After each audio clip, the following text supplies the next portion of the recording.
This is the second video of our AI project series.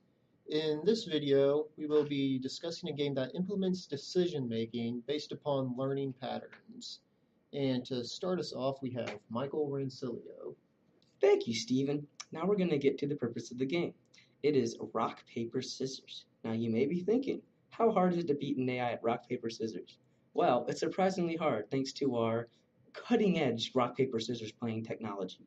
We have two different versions, the rule-based and the Bayesian-based. The rule-based is weaker, but it is more easy to code, and the Bayesian one is more difficult to code, but will ultimately detect patterns. Now, I'm going to throw it back to you, Stephen. Back to you, Stephen. Thanks, Michael. Unlike our last game, we needed the sprites to be able to change form this time. So these buttons here use a script to set the sprite of the player to represent which option they have chosen. There's also a simple state machine used in our main script that uses these button click events to determine which state the player is currently in. So there are four states we use. There's unassigned, which is treated as a null initializer. And then, of course, there's rock, paper, and scissors, which are each set with their own method. The state machine itself doesn't provide any of the logic. It's just used to tell the program which state the player is in. But the more interesting stuff would actually be the logic that goes in behind this. And for that, I'm going to hand this off to Aaron. So the rule-based AI system works by establishing 26 different rules, which is just various combinations of either throwing rock, rock, rock, rock, rock, paper, or any other combination of the like.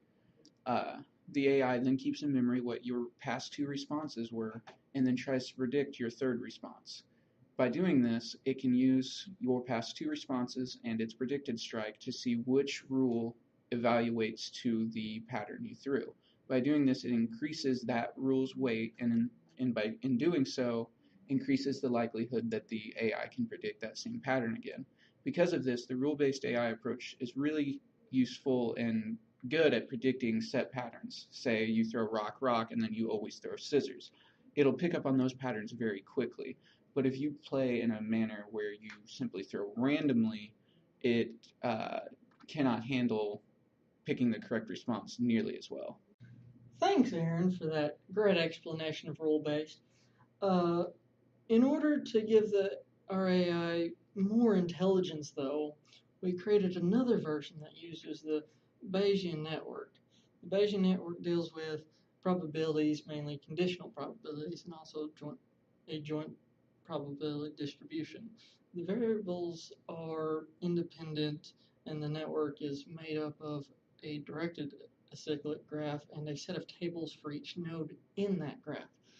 The two important properties of the Bayesian network are that it encodes the conditional independence relationships between the variables in the graph structure and is a compact representation of the joint probability distribution over the variables.